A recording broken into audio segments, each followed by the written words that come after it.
Hello, and welcome to episode 109 of the Unauthorized History of the Pacific War podcast. My name is Seth Paradin, historian and deputy director of the Mississippi Armed Forces Museum here at Camp Shelby. And with me, as always, is my esteemed co-host, retired Navy Captain Bill Tody, former skipper of the fast attack submarine USS Indianapolis, Commodore Submarine Squadron 3 in Pearl Harbor, and many other postings. Good morning, Bill. Good morning, Seth. This week, Bill and I have a return guest with us, and as such, I would like to welcome back my friend and amazing historian, Jon Parshall. Jon, how are you this morning? Oh, living the dream. Aren't we all? Yeah, Aren't exactly. we all? Carrying myself away from Ukraine, for long enough to talk about the Pacific War. So Yeah. It's a distraction. Been a good week for Ukraine as well, though. Indeed. Yeah. So if you listened last week as we set up the battle we are about to discuss, we left you as the sun was setting on the night of June 3rd, 1942. Or as the sun set on the night of June 3rd. A lot has happened over the last few hours. PBY Catalinas from Midway have discovered the incoming Japanese invasion fleet and have attacked it successfully, somewhat, with, of all things, a PBY that dropped a torpedo. And we'll get to torpedoes in a little bit. That being said, the nighttime torpedo attack does not turn the invasion fleet away. Surprise, surprise. The train keeps on chugging along. So with that, and because we got a ton to talk about today, we're going to pick up right where we left off, right around 0300 hours on June 4th aboard the Japanese and American carriers. Jon, what is it looking like on the Japanese carriers right now? They are up very early this morning. A lot of the hangar crewmen are probably up around 0230. The pilots will probably sleep a little bit later if they are capable of sleeping at this point. So arming activities are going on aboard the carriers probably from 0300 onward, getting these birds ready, fueled up, in many cases armed with land attack bombs on the level bombers.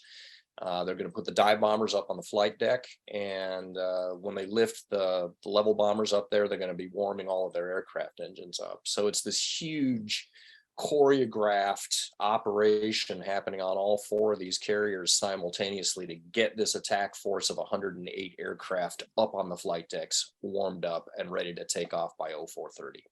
What are they briefed about? Like, what is their mission today? What are they trying to do? We don't know that much about the specific briefing details, but the operation is intended to put Midway Island out of business. And so they are going to hit it with level bombers that are going to be aimed primarily at the runways and the aircraft handling facilities. And then that's going to be followed up immediately afterwards with dive bomber attacks by 2 squadrons of dive bombers that are supposed to go after point targets, frankly, mostly anti-aircraft installations and that sort of thing, because they're going to be invading this place, hopefully within a day or two. So they need to reduce the island's defenses to impotence before their soldiers go ashore. So at roughly the same time, you said they're up about 0230-ish, 0300. At roughly the same time, the same thing's going on aboard the U.S. carriers. The air crews, the reveille that morning's 0300. By 0330, they're serving chow. And excuse me, the Japanese CVs haven't been discovered yet, but the air crew aboard Yorktown, Enterprise, and Hornet know that, as a friend of mine used to say, the defecation is going to hit the ventilation at some point during the day, and they're getting ready to go. Yeah. Much like you were saying about the Japanese, and we'd said in the previous episode about, restless sleep or any lack thereof, the same kind of things going on this morning. They're serving breakfast. They're serving the warriors breakfast, steak and eggs, and aboard all 3 carriers. And I remember guys saying that Don Hoff specifically saying, and we'll hear about him later, he kind of moved the eggs around the plate. He wasn't very hungry. And it was, he used to tell me, he said that breakfast among the air crew, especially the gunners and Scouting 6, it was a jovial group. You couldn't go by at least 30 seconds without hearing somebody make derogatory comments about somebody else's mother or something like that. But on the morning of June the 4th, there was none of that. It was silent as the grave. Yeah, I think you see some of the same sort of behavior on the Japanese carriers as well. We know, for instance, that a lot of the men changed into fresh clothes, probably, showered or, bathed at least. And that was not an everyday kind of thing when you're under wartime steaming conditions. So, a lot of these guys are definitely girding themselves for what they know is going to be a pretty long day ahead of them. Who's the strike leader, the Japanese strike leader? He's a gentleman named Tominaga Joichi. He's a lieutenant. He is Hiryu's air group commander. And I'm sorry, I've got a cat named Akagi down here mewing in the background. Okay. A cat named Akagi? A cat named Akagi, yeah. Do you name all your cats after Japanese aircraft carriers? Yeah, the first two were Soryu and Hiryu. That was Is that right? Cat Div 2, and we've got Cat Div 1 now. So John, you've been doing this too long. Kitty Butai is a thing here at the house. Yeah. Kitty Butai. Kitty Butai, that's correct. Tominaga is a China vet. He has not been aboard the carrier force before. He's an experienced aviator. He's going to be leading the strike this morning because the guy who would have been in charge, Mitsuo Fuchida, had an appendicitis a few days ago and was laid up in sick bay. Fuchida manages to kind of crawl up to Akagi's bridge this morning. So he's going to be a witness to most of the day's events. And Fuchida is a veteran of which battles before this? Pretty much everything. I mean, everything, Fuchida right? is Pearl Harbor. Akagi's air group leader. He was the strike leader at Pearl Harbor. Fuchida is a very charismatic individual, a tremendous leader, was handpicked by Genda to be the strike leader for Pearl Harbor because he knows that Fuchida's got the charisma and the leadership skills to kind of, cajole this big group of airmen into being a coordinated unit. But yeah, he's out of it this morning because he is still recovering from this appendicitis. I don't like to do what ifs, and I'm not going to propose it as such. But how much do you think him not being a part of this does anything, or does it do anything at all? I don't think it does anything at all. Okay. I'm very much I'm not an anti-great man historian, but I'm very much of the mindset that these sorts of wars are wars of systems, and that Fuchida is a product of a military system. I don't see anything that he could have done differently that, Tominaga wouldn't have done. Gotcha. So that's fair enough. The theory of systems actually is a pretty old theory in the U.S. Navy. In fact, the debate before even World War I was, does the fleet operate as a system or an organism? right. And that went back and forth, from the earliest days of the 20th century. And I agree with you that the personalities, once you got the motions in place, the big hero personalities pretty much removed from the dynamics of what was happening, with some notable exceptions. I mean, decisions made by people like Spruance during Midway, I think, and Halsey, in Guadalcanal, and we could talk about that later, right? But the system is what allows adaptability in situ.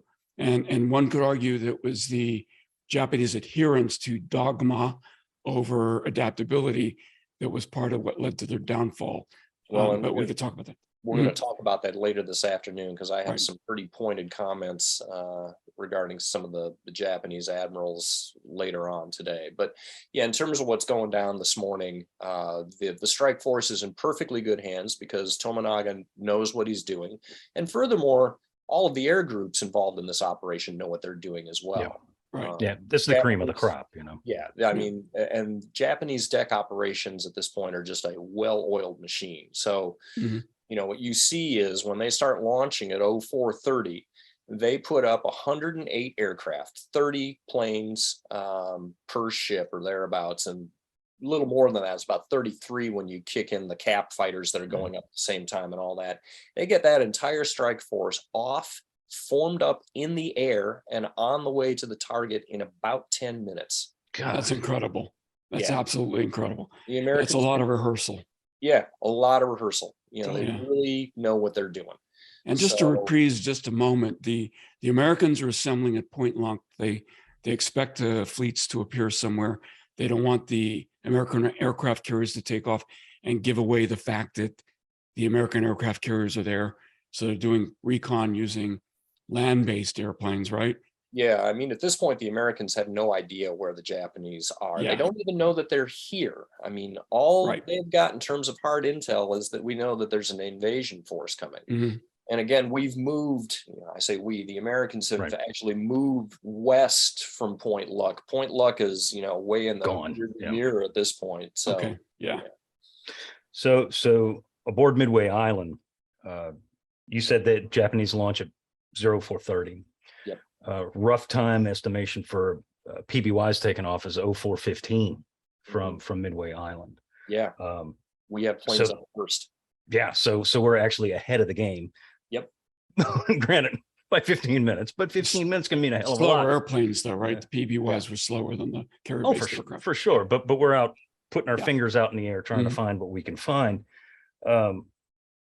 Everything that's going down on the island, and this is what makes this so cool, is that there's so many moving parts happening at the same exact time. It's kind of unbelievable. At the same time that the Japanese are launching and heading towards Midway Island, the PBYs are already up in the air. The American aircraft on the island, and I'm talking about VMSB 241, 221, VMF 221. Anything that can fly that's going to see action here in the next couple of hours, they're fueled up, they're armed, they're ready to go. The pilots are doing whatever they need to be doing. They're getting ready to go. And one thing I'd like to interject too, Shoot. that a lot of people ask me, did the Midway aviators know that the Americans had carriers in the area? Well, certainly the base commander knew. I mean, Simmons knew what was going Sure. on. Nimitz had visited them not too long ago, right? May Yeah. 2nd, but this is all Yeah. before. This is yeah. all, yeah. So I remember Bert saying, specifically Bert and the Marines that I knew, Leon Williamson, Sumner Witten, guys like that, they did not know that the carriers were there. Okay. The first time that they knew that the American carriers were there or were anywhere near them is when Hornets VB-8 Had to land. landed on Midway On Island Midway, later in yeah. the day. That's Right. the first time they had any inkling that American aircraft carriers were out there. Right. So the timeline, we're But going they came from Shangri-La, right? Yeah, like that. Yeah. Yeah. But Last thing I'd like to interject too, because this is going to be important when we're talking later on about what's happening on the Japanese flight decks. One of the reasons that this evolution of deck operations takes a long time to kind of front load is that they do have to warm up their aircraft engines on the flight deck, because unlike American carriers, the Japanese carriers had enclosed hangar spaces, and so you couldn't warm up an engine down, in the hangars itself. It had to be on the flight deck, and that's a process that takes, depending on the ambient temperature, 15, 20 minutes or something like that. So, the total time that it takes to actually, from the time somebody says go, and you start pulling planes out of the hangar decks and getting them up on the flight deck, this is about a 40 to 45 minute evolution.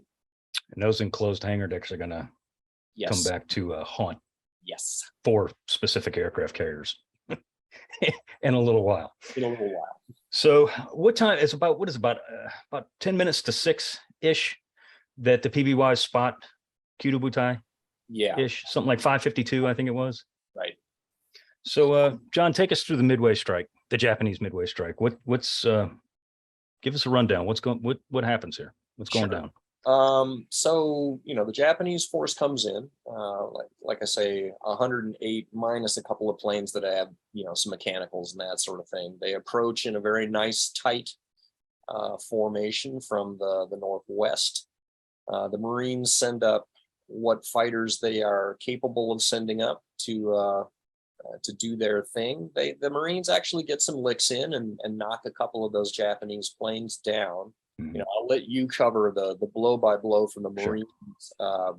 It's not a pretty sight. They find out very quickly that the Zeros are a really good fighter, and gosh, the guys that fly them for Kyudobutai really know what they're doing. So the Marine fighters in most cases are able to make maybe one pass against the attacking force, and then they're just swatted aside. The Japanese level bombers come in and do their thing starting at about 0634. They they basically come in, they circle around the island and come in from the northeast to go down kind of the long axis of each of the two islands that are in the atoll hit the airfield, hit the fuel tanks, blow up some barracks.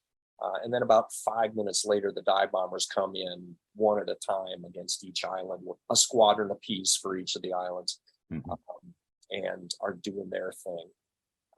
But, you know, the attack is all over within, it doesn't last more than about 7 or 8 minutes, really. And at that point, the Japanese are off to a reassembly point off to the west of the islands, pull all their squadrons together, and then start heading back to the carriers. Yeah, and forgive me for this, but this is the legendary director John Ford was on Midway and filmed all of this and actually got wounded, right? And since he was a reserve naval officer at this point, he was awarded the Purple Heart. Yeah. But it was pretty amazing from the standpoint. Later, he was on D-Day. But I mean, at this point, pretty amazing and coincidental, almost serendipitous that he was there to record all this. And this is really some of the first big time movie footage that the American people will see in newsreels in the months to come. And it ranks among some of the only photographic evidence that we have of the battle. Right. You know, for a battle of this magnitude, the quantity of decent photographs that come out of it, even moving pictures or still photography, is just laughably small. It's virtually nil. I mean, frankly, it really is. Anyway, so it's important to note that before the Japanese ever strike the island, and as soon as the word gets out, you know, that the PBYs spot the Japanese carriers, Midway launches everything with wings. If it can fly, it's in the air, and it's on the way to wherever it was that the Japanese aircraft were spotted, or Japanese aircraft carriers were spotted, and that includes the SPDs and the wind indicators from VMSB 241. The fighters we already mentioned about, they're not going to the Japanese carriers. This is VMF 221s. These are F4Fs and F2A Brewsters. They're going to hover and attack the incoming Japanese aircraft. But I mean, this is everything, man. This is the B-26s. This is everything that Nimitz piled on that island. The TBFs, Bird Earnest, all those guys, the 17s are all, everything's gone.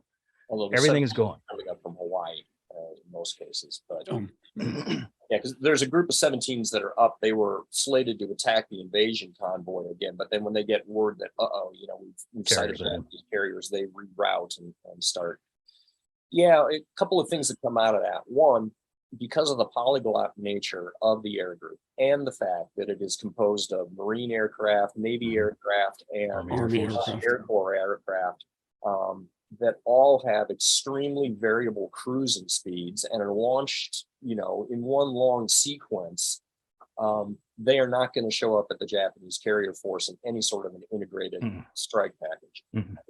The two groups that come in first are going to be the TBFs and the B-26s, and even they are not coordinated in any meaningful fashion. They're coming in two separate flights. That's one thing that happens. The other is that the Japanese are very quickly aware of the fact that they have not put this place out of business. The strike leader, Tomonaga, sends, you know, as soon as he's got his aircraft kind of put back together again, a couple of things you realize is, one, the anti-aircraft fire over Midway was intense. And when they left, it was still intense, which means that we have not put this place out of business. And as they're going to discover when they land this force later in the morning, they've lost 11 aircraft shot down, another 14 or 15 seriously damaged. Half of the planes in the strike force were hit by anti-aircraft fire. So in terms of lost aircraft and write-offs, they lost a quarter of their attack force in the course of 7 minutes. Yeah. That's throwing a lot of lead in the air. Yeah. I mean, American anti-aircraft, even at this point in the war, is nothing to sneeze at.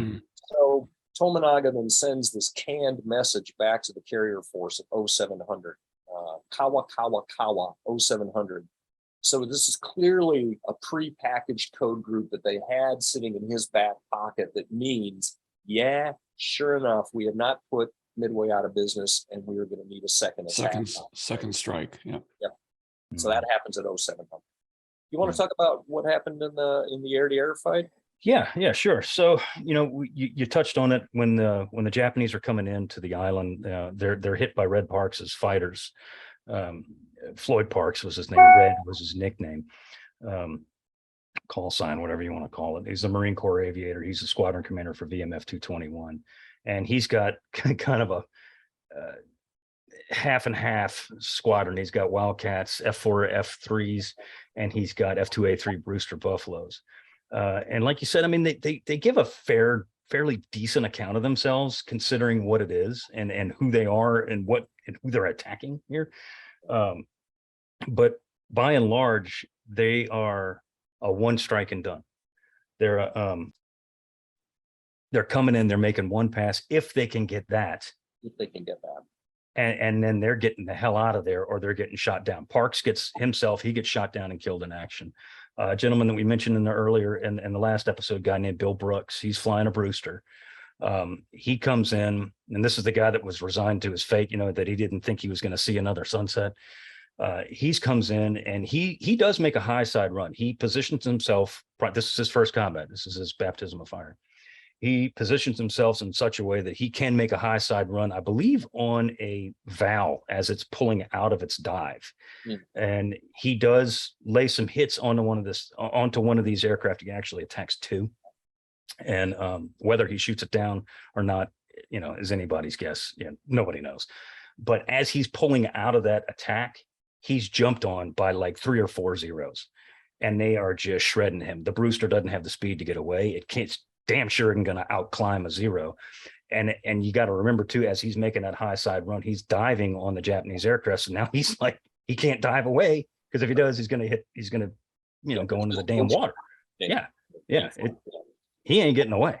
So what he does, the only thing, and he's smart enough to realize this, the only way he can get these enemy aircraft off his tail is to fly directly over the landing, the tarmac. So every gun on that island is shooting at him, but it's also shooting at the Japanese aircraft that are trailing him. That's the only way he can get these people off his ass. And with whatever speed is left in that Brewster, he does that very thing, and it works. He is shot to pieces, but he does put the aircraft down. It's a total loss, but his hide is saved. He does get to see another sunset. But I always thought, when he told me that, I always thought that was pretty damn smart in the heat of the battle to know, I can't shake these cats. They are going to kill me. And at this point, he wasn't making this as a calculated decision where he says, I know my airplane can take those hits better than the Zero because the Zero is so vulnerable. No. He's just desperate, and he thinks this is the only way. The only way he can save his hide is to come over the top of the island and let his fellow Marines hopefully not shoot him down, but shoot the Japanese down. And that's kind of what happens. Which of the Marine aviators described the experience as like being hung on a piece of string while the Zeros, kind of made their passes at this point? Man, I can't remember, but I don't recall. I know what you're talking about, but I don't recall. I don't recall. It was a frightening opponent, very, very fast and nimble. And again, these are extremely experienced Japanese aviators. Yeah, and they're shredding those guys. And I mean, after that incident, if you want to call it that, VMF 221 kind of ceases to exist. I mean, what little aircraft they have that are, that don't get shot to Swiss cheese, I mean, you can count them on one hand. So they're hit. Almost every airplane in their inventory is hit in some way, shape, or form. And there are no Brewsters that fly after this. At this point, where Midway is definitely under attack by the American carrier aircraft up in the air? Not yet. Because they're still far enough away from a potential launch point. As soon as the Americans have actionable intelligence in their hands, Fletcher and Spruance, basically Fletcher's got his aircraft from Yorktown up doing a search, and he has positioned Task Force 16 as basically to be his shooting arm, for the first strike. And so he basically tells Spruance, take your 2 carriers to the southwest as rapidly as possible and launch when you can. And as soon as I bring down my morning search planes, I'm going to follow up behind you and do the same. Mhm. So the American carriers now are moving to the southwest, trying to get into a launch position, but they're not going to be there. They don't have precise enough location yet of the Japanese carriers. Also true. And, Mhm.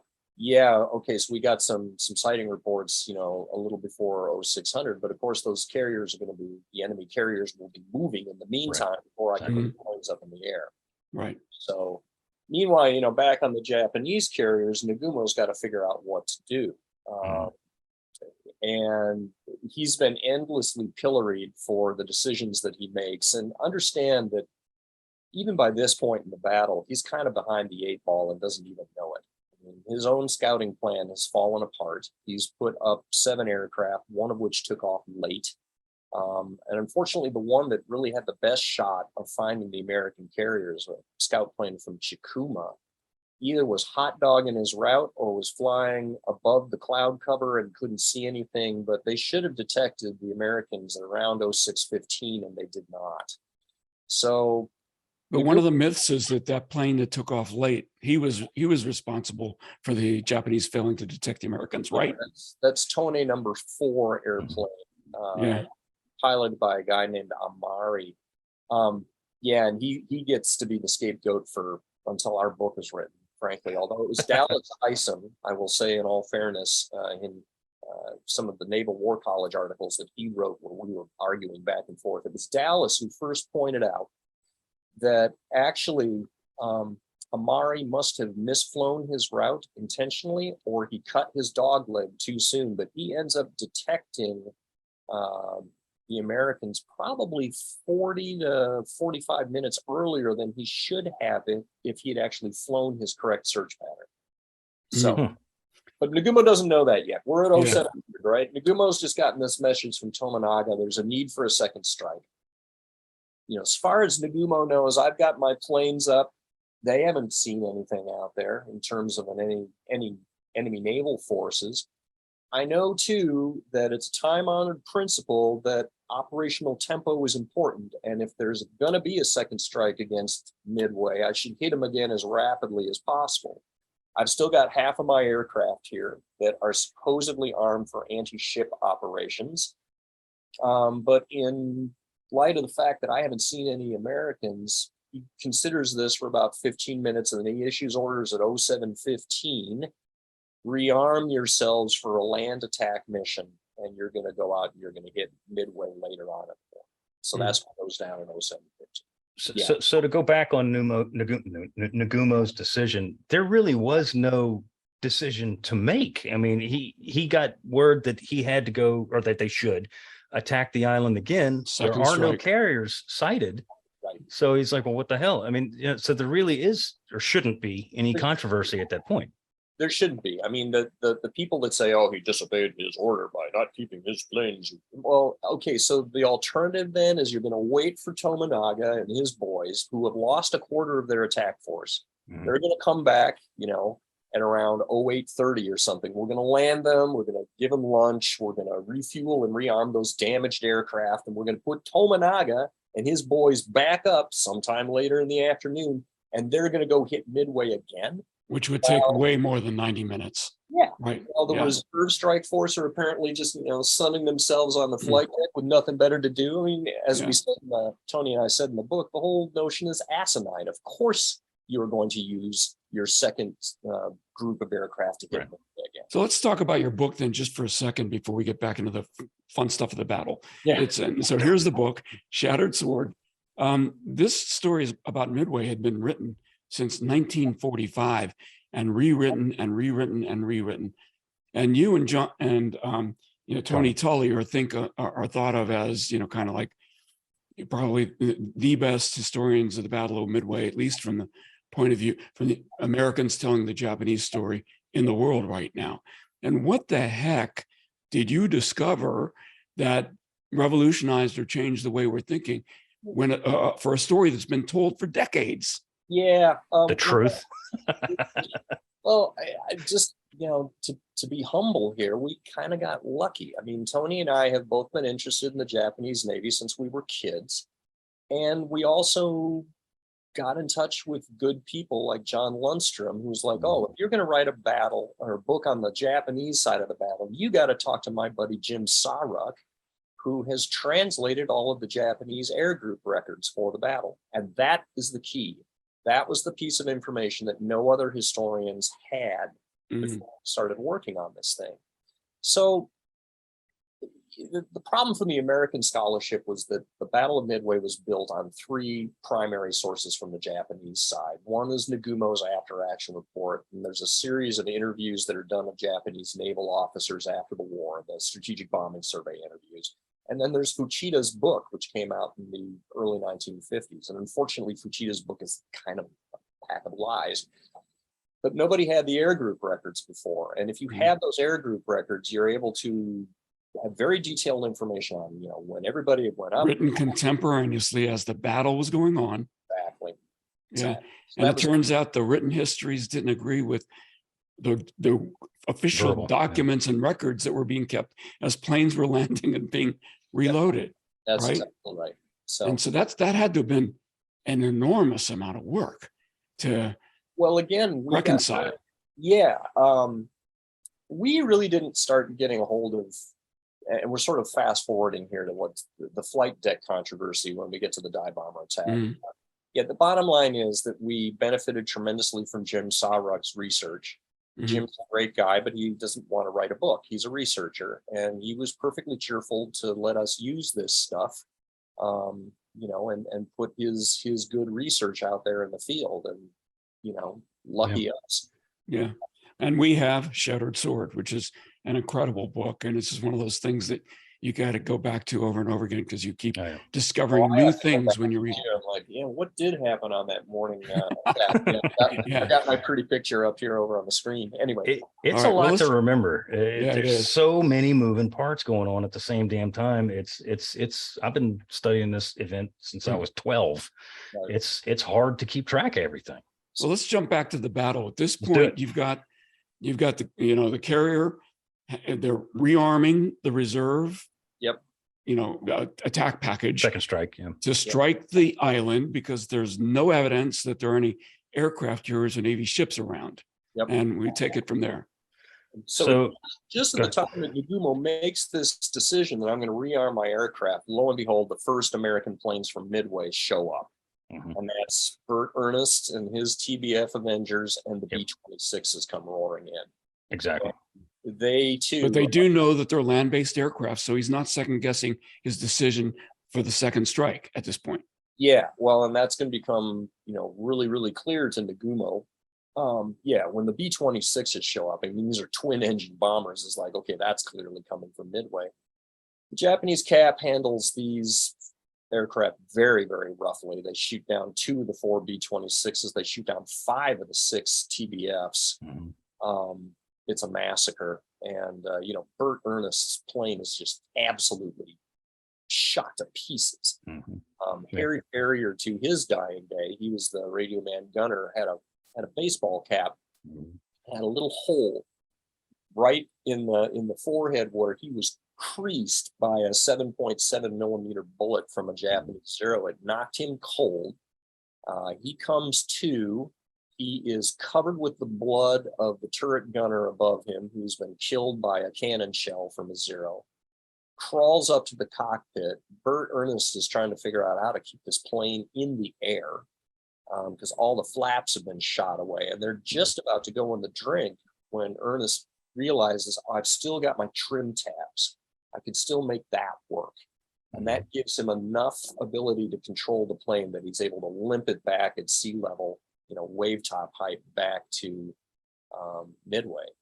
The Americans make no hits as a result of these attacks, although one of the B-26s, there's dispute over what happens there.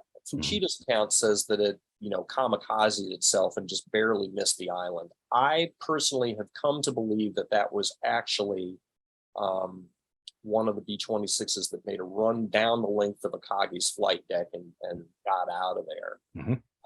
But either way, it was certainly a real eye-opener on Akagi's bridge to have a twin-engine plane pass by the bridge by just a matter of feet.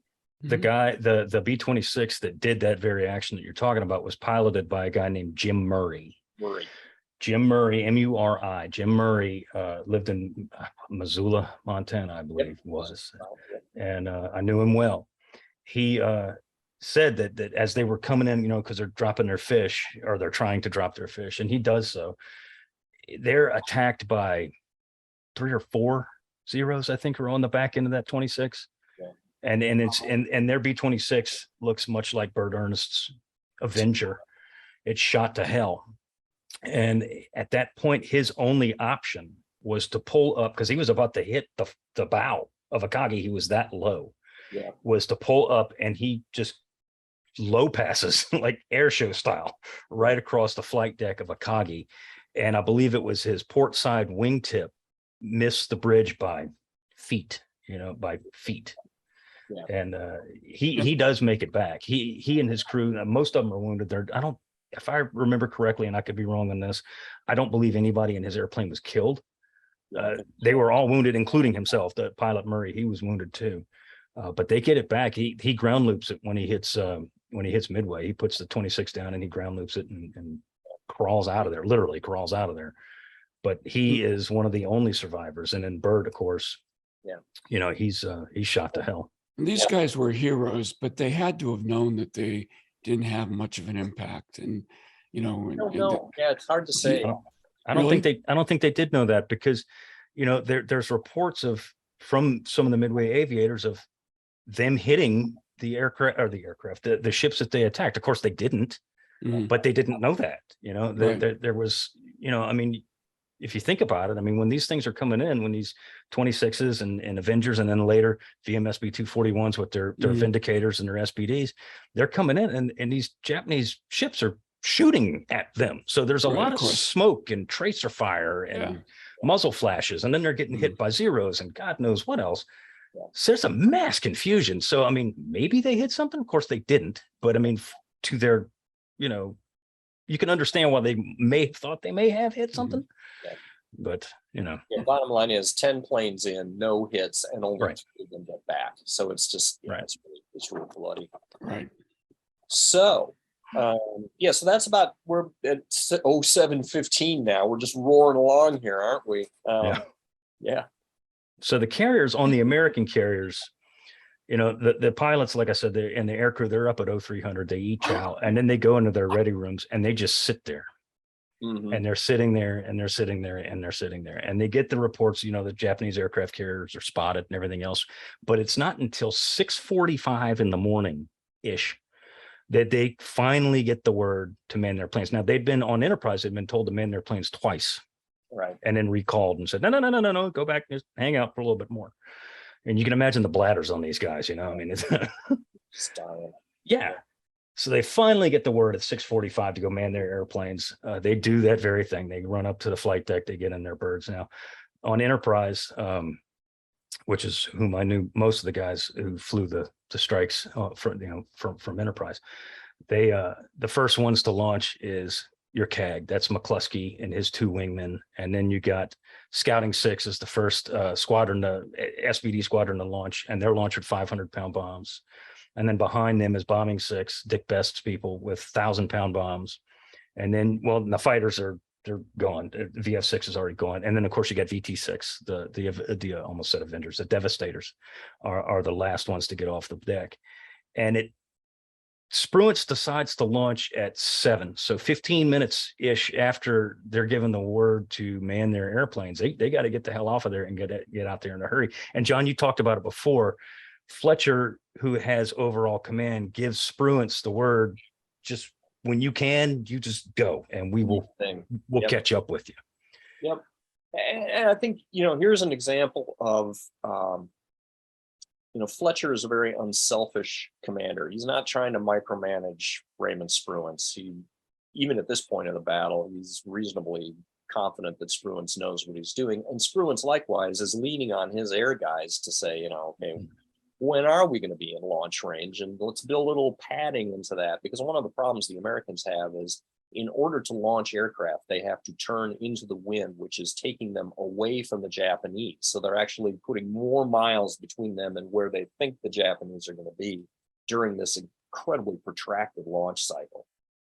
Yeah, I mean, we talk about the Japanese were able to put up 108 planes in the course of about 10 minutes. The Americans labor for an hour to put up an equal number of aircraft. Yeah, I was going to say it's the ass opposite of that, and that it's. And I refer back to February 1st when Enterprise is, I likened her to a conveyor belt where she's launching, launching all day long. Mm-hmm. It's the complete opposite of that today. Now, Enterprise gets her air group aloft in a relatively quick order, but not 10 minutes.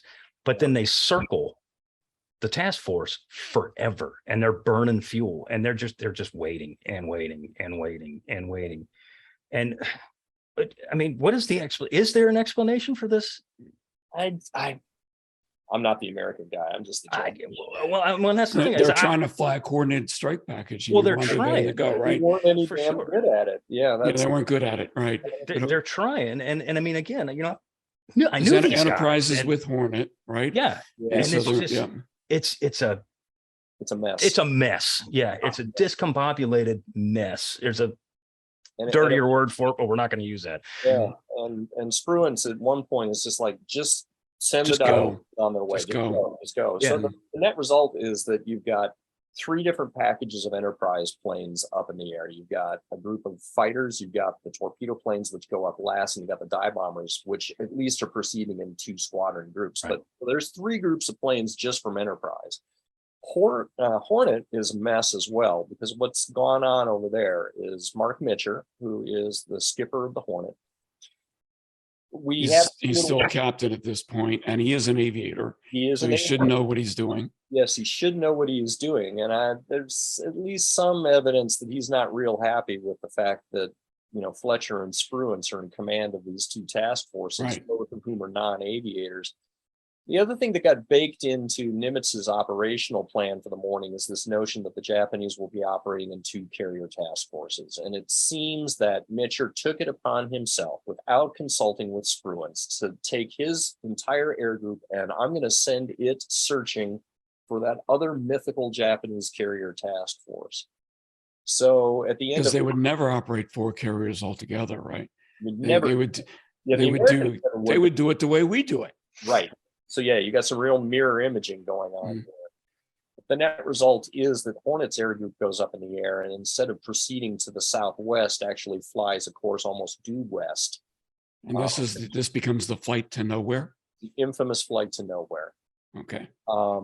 And about, I don't know, half an hour into that flight, the torpedo plane squadron leader, John Waldron, VT-8's commander, is just absolutely certain that the air group commander, Stanhope Ring, is going the wrong way, and has a violent in-air argument. It's rank insubordination. Let's just call it what it is. It is, yeah. On an open circuit, by the way. On an open circuit, So you got a lot of these other pilots like, what the hell, and eventually Waldron takes his entire... The skipper and the CAG are screaming at each other. This can't be good. Yeah, and Waldron hauls his formation out of the main group, and he goes off to the southwest and essentially flips the bird to Stanhope Ring, who then takes the remainder of the dive bombers and the fighters on their merry way off to nowhere. And for better or worse, the torpedo bombers were right, and Waldron finds the carriers. Yes, but it's one of those things that it's infuriating, because had Ring either I wouldn't, he's not going to follow a subordinate officer who says, up yours, I'm out of here. He's not going to turn that squadron or that formation around. He's looking forward to the court martial that's going to come. Absolutely. Right. Absolutely. And Ring is a bit of a martinet himself. And so he's certainly not going to follow a John Waldron, having just been, flipped the bird in midair. Had he done so, though, Hornet's entire air group would have found the Japanese at about 09:17 in the morning, and had things been delivered according to doctrine, Hornet arguably would have knocked out 1 or probably 2 of the Japanese carriers. And then, I make the argument in my latest War College article that, Mark Mitcher is responsible for sinking the Yorktown, because had Hornet done what it was supposed to do, this whole battle could have been over by lunchtime and the Japanese lose 4-0. That's not what happened. So We could talk about Spruan's opinion of Mitra later, but probably yeah. will. Yeah. Well, So anyway, well, Bill, here's your moment. At the same time, or roughly thereafter, that the American aircraft from Midway strike the Japanese and do nothing, the Japanese fleet is encountered by the USS Nautilus. Yeah. yes. Lay it on us, man. If this is my moment, do I get to take credit for all the submarines that did extremely well during the war? Yes. Yes. Good. All right. Yeah. No, these guys are great heroes. Now, they were Absolutely. not. Again, this is early in the war, and as background, the interwar submarine force tended to promote very conservative submarine skippers who refrained from getting their submarines sunk by doing dangerous things. And what this did is breed a conservatism in the submarine leadership that did not serve us well when it became time to be aggressive and to take risks to win the war. Now, I'm not accusing the skipper of Nautilus of being that way. Bottom line is, out of position, didn't close. Doctrine said stay submerged during the daytime. Don't surface. And when you stay submerged, you're lucky if you can do 5 knots, right? You're normally doing 3 knots because the periscope creates this big thing called a rooster tail when you go fast, which makes you really easy to see. But, so by remaining detected, they never closed to a position where they can conduct an effective attack. And so this became an issue for all of the submarines. Remember, there was more than one submarine in this battle. The only one that had anything to do with the outcome was the Nautilus, but not in the way they would have wanted. Yeah. They didn't attack. They were sighted. They didn't conduct an effective attack. They were sighted, and because of that, a destroyer was left behind to prosecute the Nautilus. The Japanese let this destroyer chase them down and keep them from interfering with our operations. Because, as I wrote decades later in a document called Full Spectrum ASW, it's not necessary to sink the enemy submarines. The only thing you have to do is keep them from interfering with what you want to do. And the Japanese understood this, and that's what they were going to do with the Nautilus. So there's actually some controversy here because over the years, Arashi, the destroyer Arashi, is credited for having held down Nautilus's head during this time. There's some Japanese sources that say, no, it wasn't Arashi. Arashi's a DESDID leader. They're not going to, they're going to designate another destroyer and do that because we got command issues to deal with. So don't know what ship it was, but yeah, one Japanese destroyer is keeping Nautilus and Commander Brockman's head down during this time. But the effect of that, whether the attack, and this is the important part here, is the attack by Nautilus, by Brockman's people, was not successful. However, because that they were there, and that destroyer, whichever one it may have been, was detailed to deal with this pest, that plays a huge role in what is going to, I mean, this is massive. So while the attack isn't successful, whether they knew it or not, Brockman and the sub play a massive role in this event. The destroyer decides it needs to skedaddle and get back with Daddy and the carrier force, and so it's hightailing it at flank speed. Wait, we're gonna get there. You'll see this destroyer again. Exactly. Indeed. So around 0840, the American attacks for the moment cease. Yep. What is Nagumo's timetable looking like now through all these attacks? And there's a lot of them. There's VT8, the B-26s, VMSB. VT8 hasn't shown up yet. So let's talk. Oh, not VT8. I'm sorry. I meant VT8 detached. My bad. Yeah, right. Okay. My bad. Nagumo's got a real problem he's got to figure out here. I mean, he's made this decision at 07:15, I'm going to rearm my aircraft. Half an hour later, 07:45, lo and behold, Tone's number 4 scout plane comes back and says, hold the phone. There are American ships out here. I've just seen some.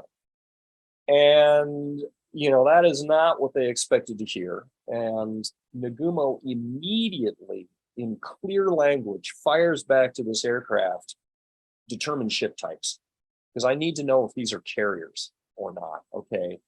And also, as soon as he does that, he sends the word down to the hangar decks, hold everything, switch back to ship attack Torpedoes. weapons again. Yeah. So now think about what a mess the hangars are at this point. You know, we've gotten through the first third of the aircraft, torpedoes off, bombs on, or maybe we're somewhere in the second second third, you know, nobody knows. The situation in the hangar decks is just kind of opaque at this point, but we know it's a confused mess. Now Nagumo's got to figure out, okay, am I going to wait to recover my morning strike, which I know is going to have damaged aircraft that are going to be running low on fuel? Do I wait and bring them down first? Because I haven't got a fully armed strike in reserve at this point. You know, I could just go with my dive bombers on Carrier Division 2 and hold back on the torpedo planes and send them out when they're arming. Again, a lot of moving parts. Doctrine says that they want to go with a full meal deal, if you will, in that we'd like to attack with both dive bombers and torpedo planes at the same time. That presents the enemy with a multi-altitude attack that's much harder to repel. Something we would have liked to have done too if we had the Absolutely. capability to actually execute it that way. Right. And so eventually Nagumo ends up making the decision that, okay, I'm going to recover my morning strike force first. By the time I get them down, I should have my torpedo planes now rearmed, and then I'll put up my reserve birds and I'll go ahead and hit the Americans with a real alpha strike. In retrospect, it probably would have been better for Nagumo to simply launch everything he had, armed or not, just to get it the hell out of the hangars. So that would have meant going with the dive bombers from Carrier Division 2 and probably a bunch of unarmed or semi-armed aircraft from Carrier Division 1. But again, hindsight is 2020. Nagumo ends up making the decision that is doctrinally congruent. And I think people need to understand that. And also understand just how thin these playbooks were at this point in the war. I mean, no one's fought a lot of carrier battles before. Japanese doctrine isn't a real thick document. So that's what Nagumo ends up doing is deciding to hold the phone until he can get that reserve force fully armed. Bottom line is he makes the decision, I'm going to recover my morning strike force. The Americans go away starting at about 0830, 0840, and he starts bringing those Tomonaga's birds down beginning at 0853. There's no question that as soon as they're all down in the course of about a half an hour, he is going to want to start spotting his flight decks with his reserve package to go after the Americans. But lo and behold, as soon as the last of his planes comes down at 0917, lookouts start saying, we've got another American attack coming in, and this is the torpedo planes from the Hornet, VT-8. So VT-8's coming in. Not VT-8 detached, but VT-8. These are the guys from the flight deck. Yeah. And they received a similar fate, actually worse than anything that's coming from Midway so far. It's just a horrific massacre. These are slow, unescorted TBDs. And the Japanese cap that's up at this point contains some real triggermen. I mean, these are experienced NCOs, and they just shoot this squadron to pieces. 15 planes in, 15 planes down, one guy left alive in the water. But Enterprise, help me understand this, Enterprise launched first, and then VT-8 went along with Stanhope Ring on the flight to nowhere before they broke off. Yeah. And they still got there before any other Americans? Yeah. That's incredible. He basically made a beeline for the Japanese fleet. Yeah, came right to them. Yeah. I mean, it's almost like he he had a knew where they magnet on his were. nose. Yeah. And the Enterprise aircraft didn't do that? No. Well, some of them did. VT-6 is what, John, 10 minutes behind VT-8. So I mean, they're okay. And again, you got to remember, and this is where it just gets screwed to hell, is that Enterprise they launched and formed up as a unit, and then they just kind of just drag away. Wade McCluskey, God bless him, has got the throttle to the firewall, and these SBDs are cooking, and they're leaving these TBDs behind, yet the TBDs still make it to the Japanese fleet before the SBDs ever do. Yeah, that's because it's weird. McCluskey's guys fly further to the southwest and miss the Japanese force. In any case, So yeah, what happens now, starting at 0920 for the next hour or so, you've got every 20 minutes there's an American carrier aircraft attack coming in, and they're all torpedo planes. VT-8 at 0920, VT-6 from Enterprise comes in at about 0940 and is treated nearly as roughly as VT-8. There's two or three that survive. 3, I think. 3, yeah. And then VT-8 is just Gay. Yeah, Vincent Gay. So we've got one guy left alive in the water here, who famously, makes claims later on that he sees all of the subsequent events of the morning. I think there's a great deal of skepticism amongst someone who's spent a career on a submarine with maybe trying to keep 1 foot of periscope above the water. I know what that height of eye allows you to see in terms of range on the ocean. It's only maybe 8 to 10,000 yards, maybe 5 miles. Yeah. And so Gay had to be like within shooting range of these aircraft carriers to see everything that was going on. Well, and if what he said was true. I mean, he drops a torpedo on the Soryu and then makes a beeline to try to get out of there, and is shot down, it seems, very, very quickly. So he goes in the drink, and he probably is in the middle of Kido Butai in some fashion. Kido Butai at this point has been attacked numerous times by B-17s, among others. So the Kido Butai's formation has gotten steadily more dispersed as the morning goes on. It seems that Gay witnessed the Americans or the Japanese bringing aboard some of their aircraft on a carrier. It had to have been either Akagi or Soryu, because we had the Japanese flight record, which carriers were recovering planes. But by the time the big stuff is going to happen later in the morning, Kido Butai has moved well away to the north. I mean, we're talking 12, 15 miles away to the north. They're over the horizon pretty much. He couldn't have seen them from that height of eye. Okay. And I mean, the man's floating in the water with a seat cushion. Under a seat cushion, because he doesn't want to be seen by it. Exactly. Exactly. So, I mean, at best, his head's popping up. I mean, it's the height of your head, I mean, that's if there are no swells. If there are no swells. If there's swells, you'll see something every 2 to 3 seconds. And so then you can't see him, then you can see him. Then swells affect periscopes too. Carriers, by the time we get to like 10 o'clock in the morning or thereabouts, at best, he might see masts or something like that. They're well past hull down on him anyway. But he would have seen the explosions and the smoke, and he would have known a lot was going on. Yeah, and that that's a little later here. But we if we rejoin McCluskey and the Enterprise dive bombers, I mean, by about 9:45 or so in the morning, they show up to where they think they're going to find the Japanese fleet, and there is nothing there. They just puffy white clouds and blue sea as far as the eye can see, and the fuel gauges are running down. It's not looking good. And McCluskey makes a very intelligent decision to start doing a box search, and makes his first leg off to the north. And lo and behold, at about 10 o'clock in the morning, sights a Japanese destroyer. And it is the destroyer that was holding Nautilus's head down during this entire time. And McCluskey, again, being a very wise man, reasons that, if that destroyer is going in a high rate of speed in that direction, I think I shall follow. Maybe there's something there. Destroyers almost never operate independently. That's correct. So he follows that destroyer home, and at about 10:05 in the morning, lo and behold, there are ships showing up in his windscreen. At the very same time, Yorktown's package is coming in from the southeast. They too are citing smoke from all this anti-aircraft fire that's ongoing during these torpedo plane attacks.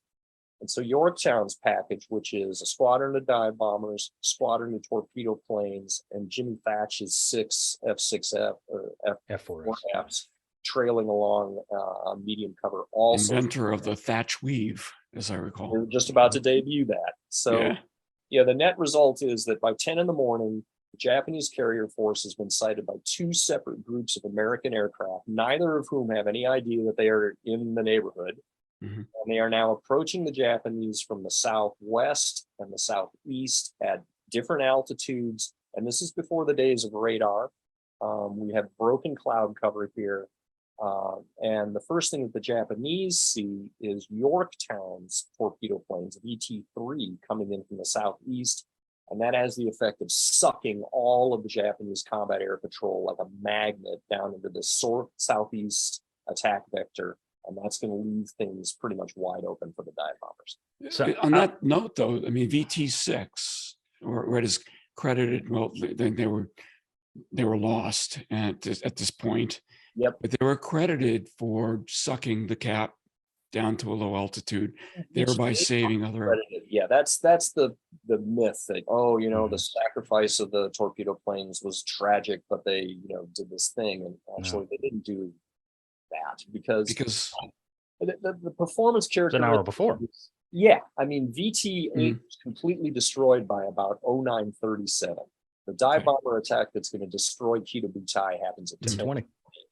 Zero can climb from 0 to 15,000 feet in 7 minutes or something like that. So, the Zeros had plenty of time to regain altitude. What the torpedo plane attacks did was they took time off the clock. They prevented Nagumo from spotting his own flight decks, because I don't want to be putting my own aircraft up on a flight deck. One, when my ship is maneuvering violently. Absolutely, trying to avoid those torpedoes. That's ugly. And B, fully fueled up aircraft on my flight deck. It would just take one of these American, yahoos to come in and strafe my flight deck, and holy crap, we got fired. Boom. Yeah, it doesn't require a bomb, just requires strafing, which is easier. Yeah. Yeah. So, the bottom line is that Nagumo has never had the window of opportunity, that 40-minute chunk of time that he needs to get that group of planes up on the flight deck. I want to go back to McCluskey's decision here. And this is something that I've harped on for years and years and years and years. And this is something when I was there at the World War II Museum as a historian for 15 years, I tried to drive into people's heads how important this decision is and was.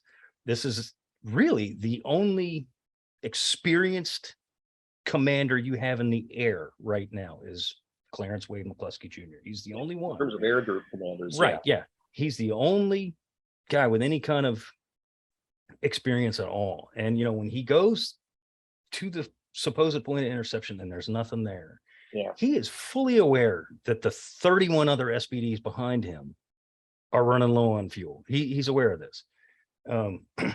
He could have also that. I mean, well, that was is dire.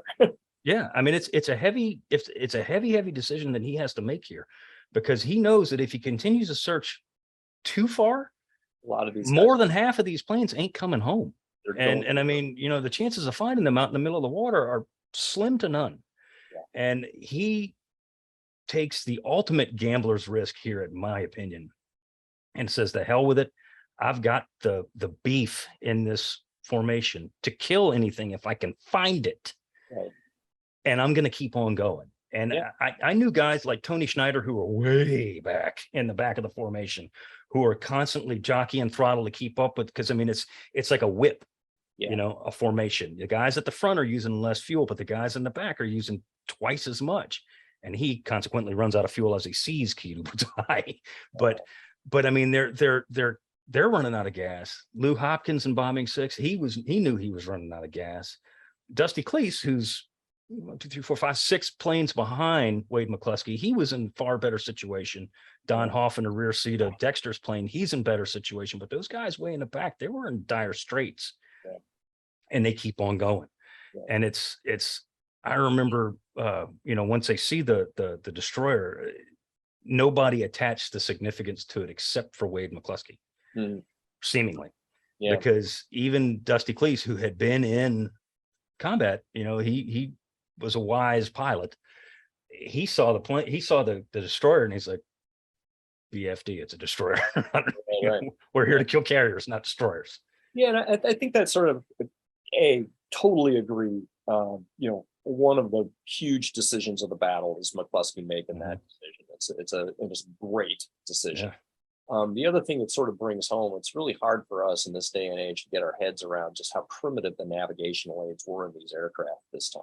I mean, you got your dashboard compass, you got a little paper map the size of, nothing that's like strapped to your knee. You got a pencil.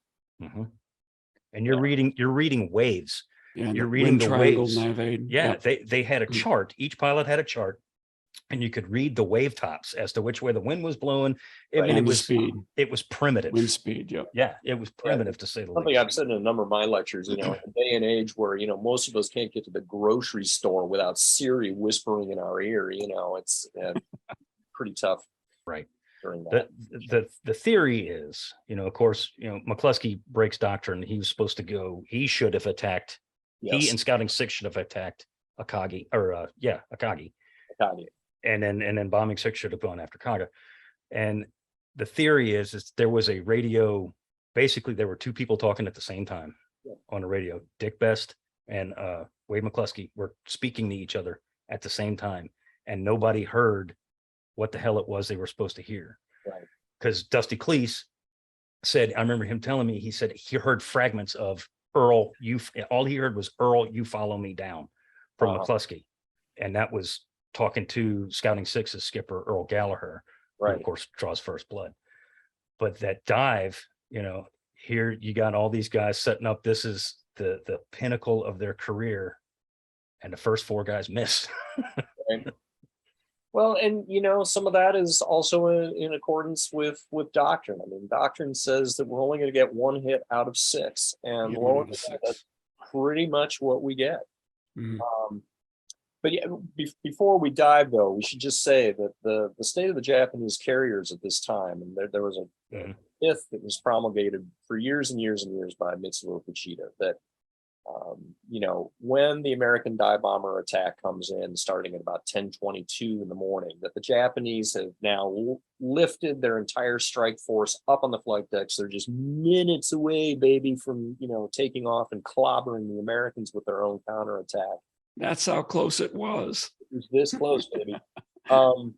And unfortunately for Fuchida's account, what the Japanese Air Group records tell us is that there's no way that could have happened, because the Japanese were recovering combat air patrol fighters.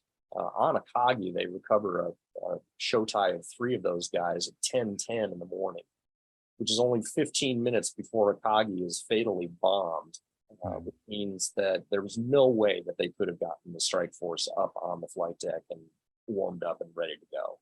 Right. So the situation on the Japanese carriers at this point is pretty much the same as it's been for the last hour and a half. We're looking for that window of opportunity to bring our planes up. They may have started bringing up some of the dive bombers in Carrier Division 2.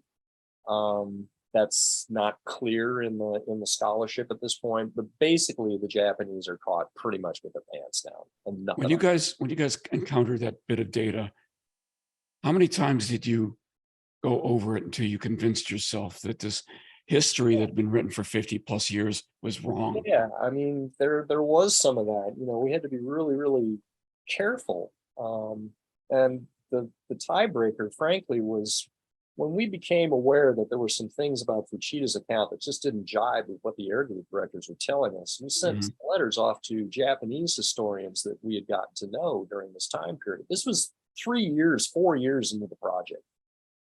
And I send off this letter, and I'm, really careful because I don't want to point fingers at Fuchida and call him a liar. But can you help me out understand what's going on here? Because I don't quite get it. Letters go out. Letters come back. One of the letters from this Japanese guy starts out, to understand why Fuchida's book is a pack of transparent lies. So didn't miss his words, did he? Yeah, he was not mincing his words. Basically what's going on there is, the Japanese are going to lose 4 aircraft carriers in this battle. And when they go home, there's going to be a little explaining that has to go on. Absolutely. And Fuchida's book is, he's kind of the front man of this cabal of First Air Fleet officers that are trying to think up, can we come up with a story that doesn't make us look quite so bad? Yeah. And so it's, it's nicer to portray us as having been this close, baby, and then the gods will come in and take it all away from us, rather than, our scouting plan was kind of screwed up and, mistakes were made. So anyway, That's what's happening. So as the SBDs roll, and they for the most part they do roll over into their dives. This is something big, and it's something that's in your book that I refer to often, John. Is that when the SBDs and the Vindicators came in the morning from VMSB 241, they did a glide bombing attack, both groups, and it was very clear that the pilots and the aircraft were underperforming. Yep. Not doing what they needed to do. However, these guys are pros, and they're coming in at 75, 80-degree dives. Yes. And they're falling like a rock onto these Japanese aircraft carriers. The first guy to draw blood is Scouting 6's skipper, Earl Gallagher, or at least that's the thought, is the first guy to draw blood is Earl Gallagher. He plants a bomb on Kaga towards her stern, does he not? I think that's right. Yep. Ish. Yeah. Right. Ish. Crew accommodations actually on that. Right. Then he set a bunch of mattresses and things afire.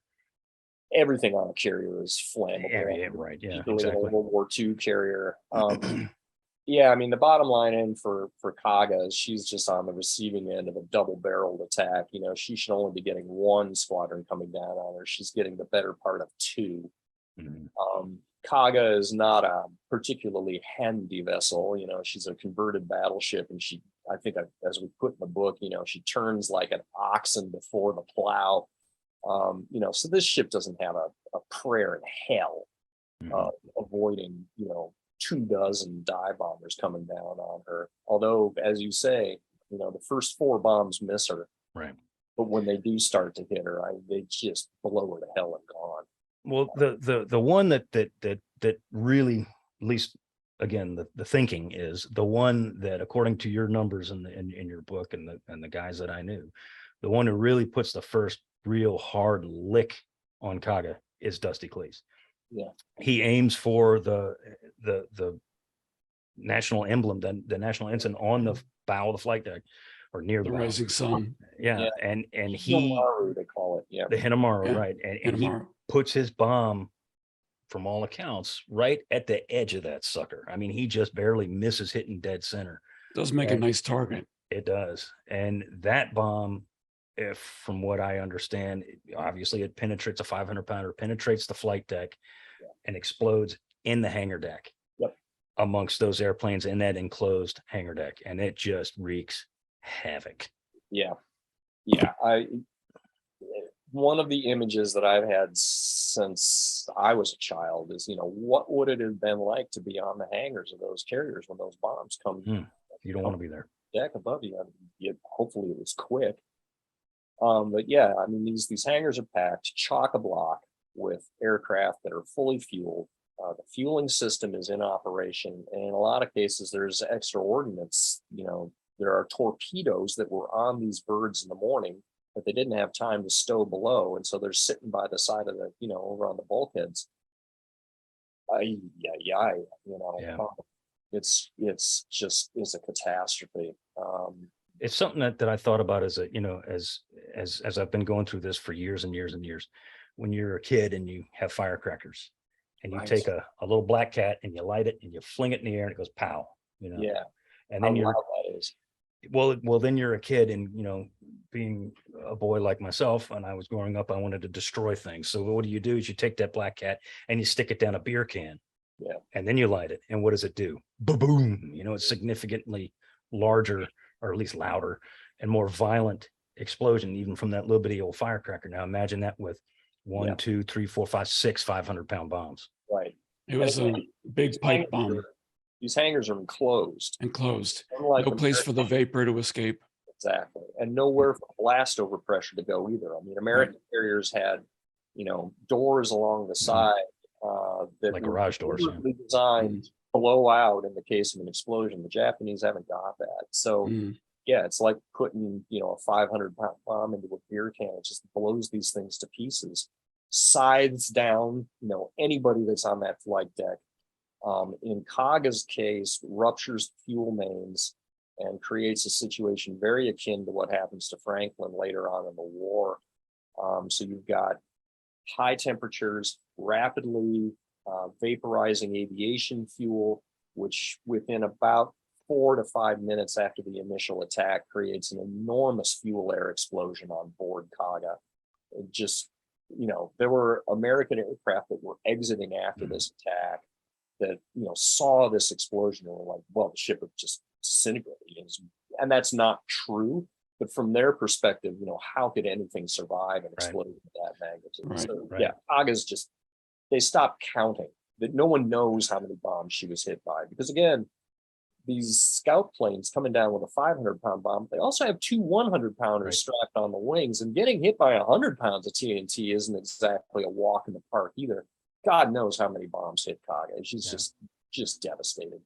Yeah. The real surprise for the morning is, of course, okay, Kaga's getting hit with essentially 2 squadrons of planes, but Akagi, isn't getting anybody's loving, helpful, spoonfuls until Dick Best, who's the commander of Bombing Squadron 6, has just gotten his dive spoiled by Gallagher and the guys coming down in front of him. He pulls up, grabs 2 of his wingmen out of their dive. So he's got a grand total of 3 planes now, and recognizes that Akagi is getting off scot-free, and that will not do.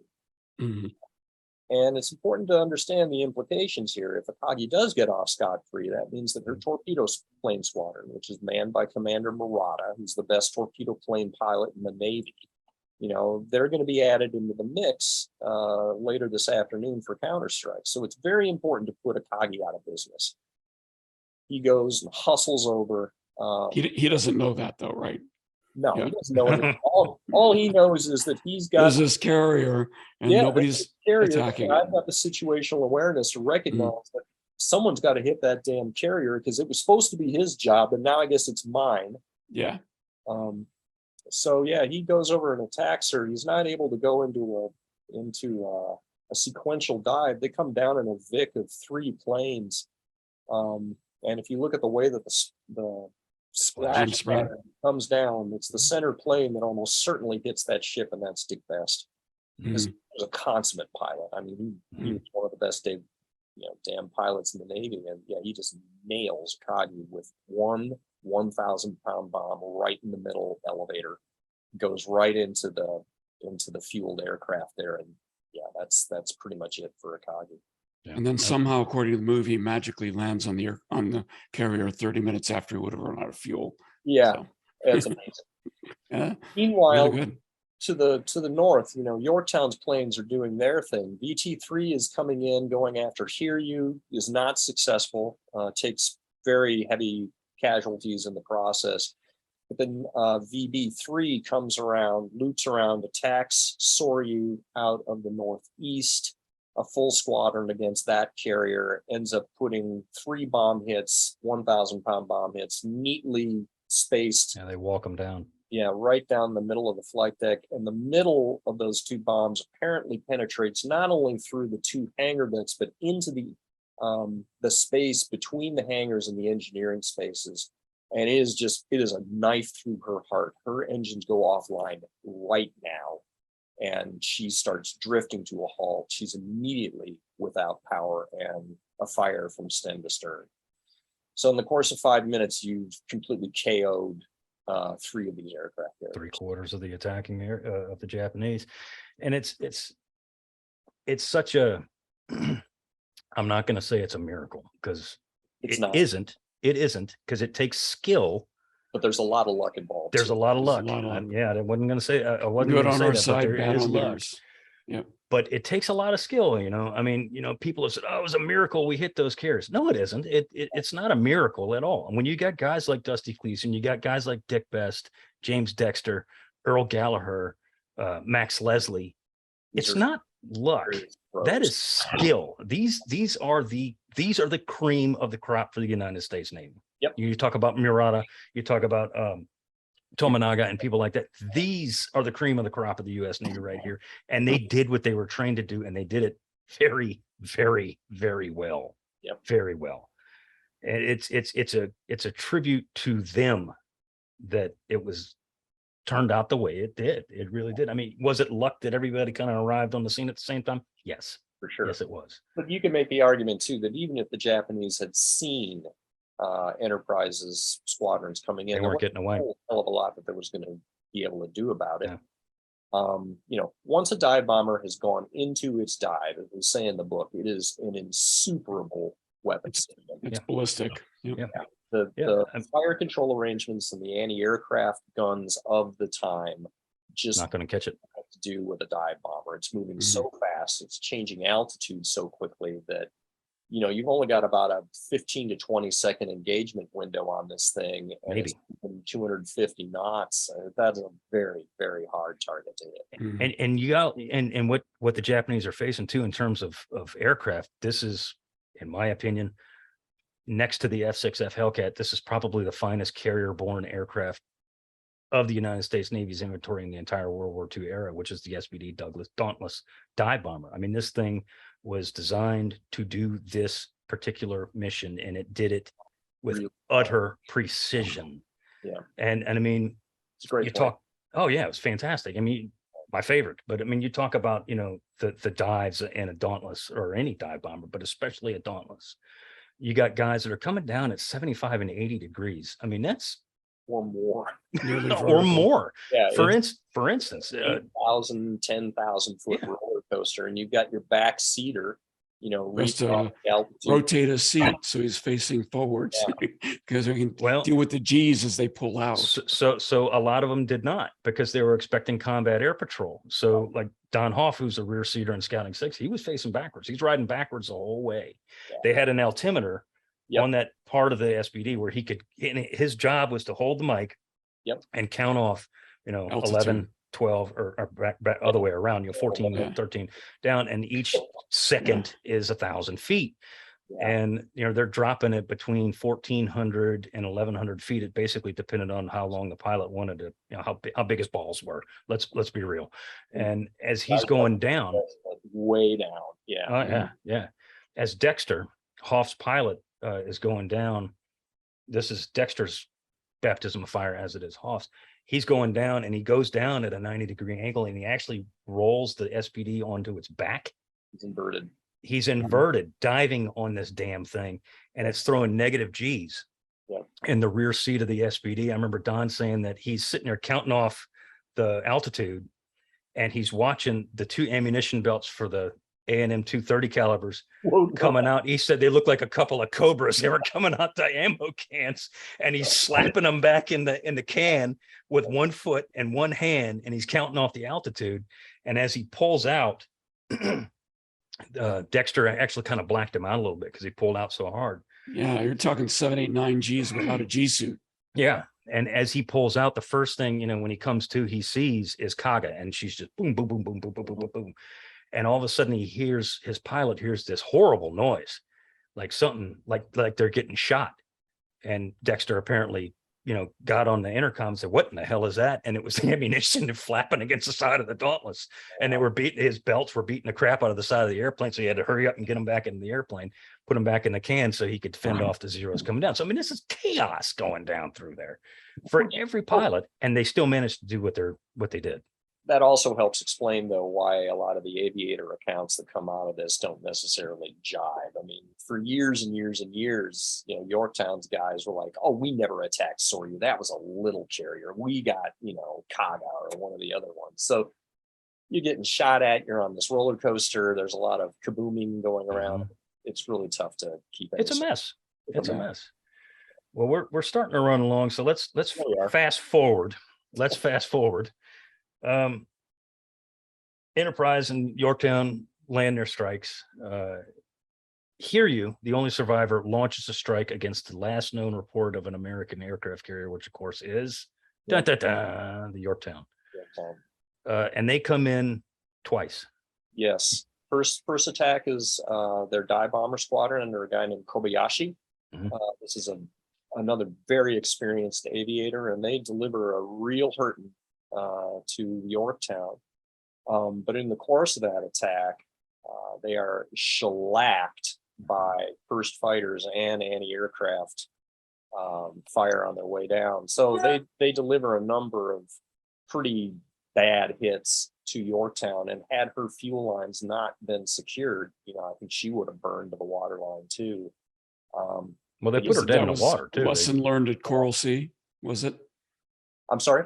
Was that a lesson learned at Coral Sea? Absolutely, yeah. Yeah, carbon dioxide in the fuel lines to keep the Yep. Awesome. Japanese didn't learn that lesson. It was good for us. So when Kobayashi is beating feet and he's going back to Hiryu, he turns around and he sees Yorktown. She's not dead in the water yet, but she's drifting to a stop. Yeah, he thinks he's knocked her out. He believes he's killed her. Yeah. So he gets back, he lands, and then they're getting ready with what they've got left. Okay, so we've just lost 3 of our aircraft carriers. The grand total of strike planes that we have left to our name at this point is just Hiryus. So they've got 1 refugee torpedo plane from Akagi. They've got 9 birds torpedo planes on Hiryu. They got Tomonaga's bird has got a hole in one of the fuel tanks and doesn't have the range to get out and back, although he probably did. Anyway, they go in for a second attack later on in the afternoon. They're told to look for an undamaged American carrier. And lo and behold, in the interval between the dive bomber attack and Tomonaga's attack, Yorktown's damage control is good enough that they can get her back up to speed. And so Tomonaga ends up going after Yorktown again. Yeah. And that's something I want to talk about in our next episode, because we don't have the time to do it today. But damage control, the DC parties on Yorktown worked a damn near miracle. They really did. And I mean, had it not been for that torpedo attack, Yorktown would have made it back to Pearl Harbor. There's no doubt. There's no doubt.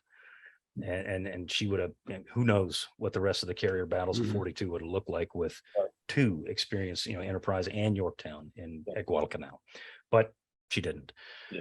She comes in, they take how many torpedo hits, John? 2? 2. Yeah. And that eventually, that is what really knocks her out. She's not sunk. She's listing and she has to be abandoned, and that means Fletcher's got to go over the side as well. So yeah, she's out of the fight at this point. And Fletcher, very much to his credit, again, a very unselfish gentleman. Hands come out off the Spruance. Yeah, Spruance is like, what are your orders? And Fletcher's like, we'll conform to your movements. In other words, you got the ball, you're doing good. Keep going, son. Yeah. Very Nimitz-like, I might say. Yeah. Hiryu during this time is trailing along in the wake of Nagumo. Nagumo, who's moved his flag off of Akagi onto a light cruiser, is gathered up with surface forces he has because he's a torpedo guy. And he's like, well, the only way I can turn this thing around is to create some sort of a surface fight. So he's charging the Americans with his surface forces, trying to bridge that physical gap. Hiryu, under Yamaguchi, the commander of Carrier Division 2, basically trails in her wake the entire afternoon and closes the range as well, which is just ridiculous and stupid. And I'm sorry, I'm just going to call it like it is. If you are one carrier and you're up against what has to be 2 enemy carriers, you want to be putting as much distance between you and the enemy as possible. Yes, I want to counterpunch, but I want to do it from a distance, because when my aircraft goes into an attritional spiral that I can't get out of, I want to be close to the exit so that I can tip my hat and ride into the sunset. That is not what the Japanese do.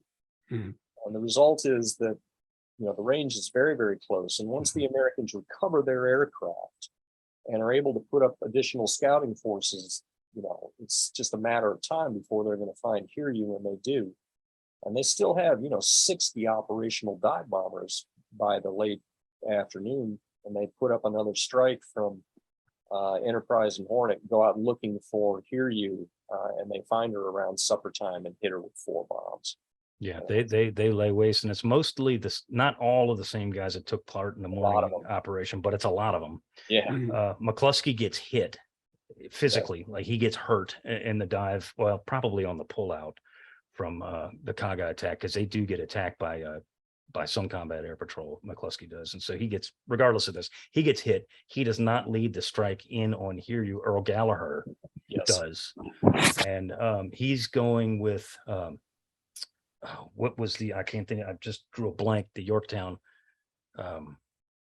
is it Bottomley? Shumway, DeWitt Shumway. Shumway, thank you. Yeah, DeWitt Shumway he leads Yorktown's group in there because Max Leslie had to put his airplane down in the water. Correct. And as did his XO, because they ran out of juice. And Yorktown's group, but not off of Yorktown. Say again? Not off of Yorktown, though. Correct. Yeah, right. being launched from Enterprise. Yeah, they all come home. to Enterprise. And Dick Best goes out as well. And yeah, so we've got an occasion here where we have two pilots from the American carriers, Dick Best and Dusty Cleese, that both nail two Japanese carriers during this afternoon. Right. This is going to be Dick Best's last mission because his lung disease. Yeah, he gets. It was actually a rebreather system, I think it was, on those airplanes, and then it was a caustic chemical that would remove the carbon dioxide. It was just triggered his latent tuberculosis. Correct. Yeah, tuberculosis. Out of the Navy. Yeah, put him on the and yeah, but the bottom line is, they put four 1,000-pound bombs into the forward part of the hangar deck and just turn it into an A-frame. And yeah, that's the end of Hiryu. And that's pretty much the end of the battle as far as the Japanese are concerned. I mean, there's going to be a lot of, hand wringing and hair pulling. They don't fully call it off until well after midnight, but that's it. Yeah, it's and I hate to run through the rest because I want to talk about it all, and we will, but we just can't do it today because we're running way long. But as you said, John, as the sun is setting on the 4th of June, it's the battle's, for all intents and purposes, over. 4 Japanese carriers are burning. Yes. All their aircraft are gone. Yes. A great many of those pilots are gone. Some of them are pulled out of the water. The majority of them, there's going to be 110 Japanese aviator fatalities in this battle. That's about a quarter of the aviators that come into this battle. And the majority of them are from Hiryu. Hiryu's 2 attack squadrons just are annihilated, and a lot of her fighter pilots as well. But this, and we'll talk about this in the long-term implications portion of the battle. The other thing we should say, though, about in terms of command decisions, yes, the sun is setting, and the last thing that Raymond Spruance has got to figure out to do today is, where do I want my carriers to be tomorrow morning? And he has to make a decision as to whether or not he's going to run his carriers to the west through the night to be in a position to follow up on his victory in the morning and really pummel the Japanese, or does he think that the Japanese might have surface forces out gunning for him this evening, and therefore a more conservative approach would be to hold himself at arm's distance throughout this evening? That sort of wrong foots him for tomorrow. He very wisely remembers Nimitz's calculated risk instruction and realizes that there is nothing that he can do tonight that warrants. It's worth the risk. You got it. And so he puts himself at arm's length, which is wise because the Japanese were out gunning for him in the evening hours. Yep. And that would have been bad news. Bad news. That would have been bad news. 20 minutes under a battleship's guns, and that could be it. I could lose 2 more carriers just like that. Oh yeah, and a lot more too. Yeah. Well, I hate to cut the fascinating and exciting conversation off, but we have to. We got to cut it off. You're not cutting it short. We're just cutting it off. No, we're not. Right. But John, you're going to be back with us next week. Yes, sir. Awesome. We're going to wrap it up. We're going to give the implications of this battle, the significance, and how we look at it through history, and we'll tie it in a neat little bow next week. Sounds good. So with that, I want to thank you for listening in on our conversation. Please subscribe to the Unauthorized History of the Pacific War podcast wherever you receive your podcast, and give us a rating and review. We certainly would appreciate it. Also, if you want to see the video version of this and any of our other episodes, subscribe to our YouTube channel called the Unauthorized History of the Pacific War podcast. If you have a comment or a question, send us an email at unauthorizedpacificpodcast@gmail.com. And once again, I want to thank you all very much for listening. I'm Seth Paradin. Bill? Yeah, and thanks, John. Really enjoyed it. Love being here. It was super fun. Thanks for having me. Cool, guys. We'll see y'all next week. Thanks. Take care.